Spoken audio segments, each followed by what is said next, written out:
Sabi nyo, inulit nyo naman kayo na, tinanong ko kayo ng isang araw, ano ba ang source? Kailangan patayin mo yung gripo para tumigil. Sinabi mo ngayon, sa North, sinabi mo na isang araw, tinanong ko kayong pilit, pati Dangerous Drugs Board, saan ba galing ang droga?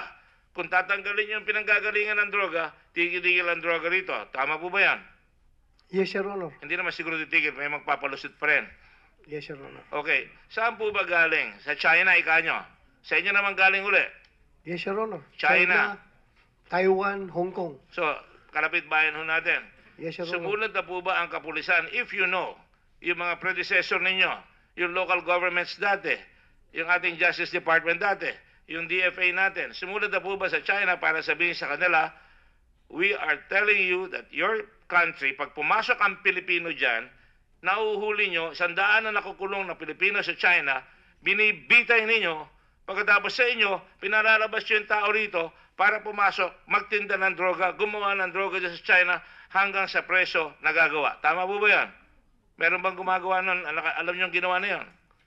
Yung pag-inform ng China, Your Honor? Hindi lang inform, robustly inform, aggressively inform China that you are causing a problem to my country, to our country. Wala pa po, Your Honor. Wala pa yan. Nanda Or for that matter, sa kulungan, hawak ng SAF ngayon. Nakita ko yung isang babae kagabi, umaangal, 65 years old, nagdala siya ng pagkain, hindi raw siya nakakapasok dahil nahuli. Dati-dati, nakakapasok lahat dyan. Sa tunayan, nabasa ko lang kagabi, marami na akong nabasa dati, may jacuzzi, may baril, may television, mayroong gym sa loob ng mga jail na high-profile drug lords. Di po ba? Sa madaling sabi na nakakagalaw sila. I go back now to my first question. Naandun na sa kulungan yung mga drug lords na yan. Di po ba totoo? Pumapatay pa sila ng West? Totoo po, Your Honor. Alam po ba ninyo, and I would like to inform the chair, alam po ba ninyo na hanggang sa justice ng Supreme Court, tinakot ng isang drug pusher, isang drug lord, na nakita pa si Jari noong isang araw, kasama doon sa nilipat, si Brion, hindi, ikaw nagsabi niya, na?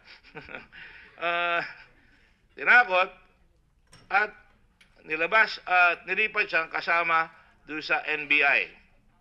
Pero wala pa rin tayong magawa.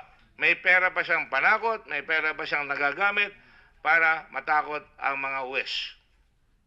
Noon po yun, Your Honor. Hindi, Pero ngayon ngayon, na yan. hindi nila kayang gawin yun, Your Honor. Hindi nila kayang gawin yan. Ba't hindi pa na, ang tawag mo, natutumba? Hindi ko sinasabi yan, ha? Wala akong sinabi, Your Honor. Pero hindi na po nila kayang gawin yan, Your Honor. As a rhetorical question. Mainly because, ang gusto kong palabasin dito, yung malalaki, kung talagang final na ito, ma'am, umpisahan natin, nag-mayor ako. Pag may nahuli akong pusher or user sa Olongapo, tatanungin ko, sino ang tulak mo? Tama po ba yun? Tama, Your Honor. Pag nahuli ko yung tulak, sino ang supplier mo? Tama po ba yun? Tama, Your Honor. Kung nahuli ko po yung tulak, sino ang supplier mo sa labas ng Olongapo? Tama po ba yun? Tama, Your Honor. Pag nahuli ko yung tulak ng nagsusupply sa Olongapo, sino po ba yung tulak mo dito sa region?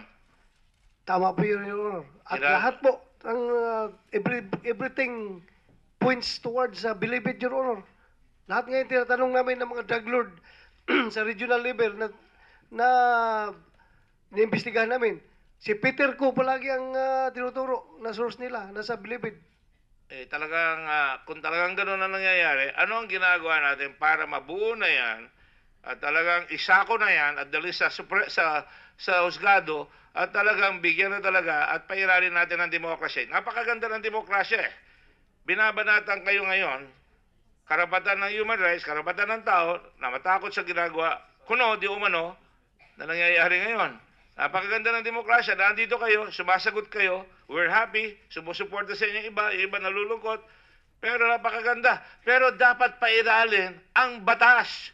Kailangan si Peter Ko madala sa husgado at sabihin nyo, ito ang talagang the cause of all the evil cause in our country. Hindi lang si Peter Ko, marami sila. At hanggang sa China, hanggang sa Taiwan, hanggang sa Hong Kong, kailangan itulak natin sabay-sabay ang Senado, ang Kongreso, ang gobyerno, ang DFA, para malaman nila, alam namin at alam ng buong mundo na ang source ng droga dito ay ito. Para hindi tayo tutulig sa inlaman ng United Nations, sapagkat nakikita ko, ang balik ko sa inyo kanina, ngayon lang nangyari ito, sumabog dahil sinasabi ng Presidente, papatayin natin lahat ng mga drug pusher, pero hindi niya sinasabing patayin niyo ito.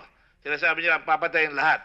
So sa madaling sabi, sumabog yan, lumaki ang issue, kailangan pa bang umabot uli palagi dyan na maghahalal tayo ng talagang mapusok? Sa iyo nang galing, kaya malakas ang loob ng pulis kayo, may backer kayo. Nung araw, wala kayong backer. Totoo ba yan o hindi?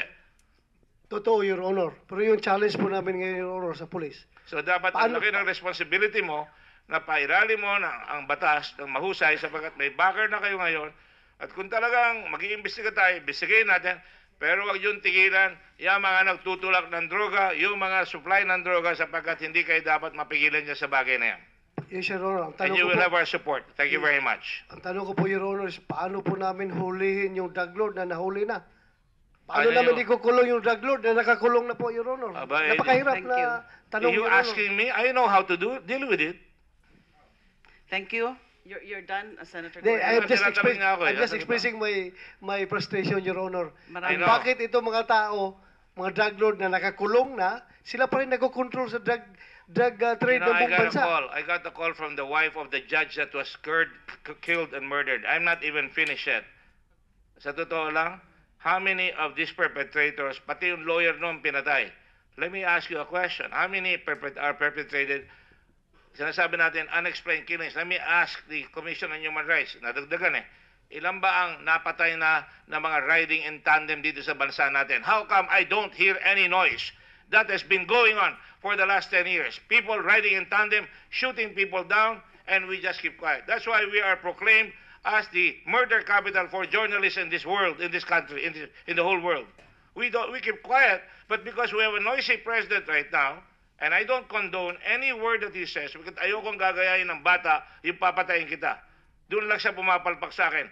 Pero hindi siya palpak. Pag sinabi niya, itong mga pulis na ito, nilabas natin, eto yan. At least may ginagawa. Pero yung wala tayong ginagawa, yung mga pinapatay, lumalabas sa preso, pinapatay ang tao, tapos ibabalik sa preso. Wala tayong ginagawa doon sa mga nakamotorsiklo, binabaril ang tao, wala tayong ginagawa.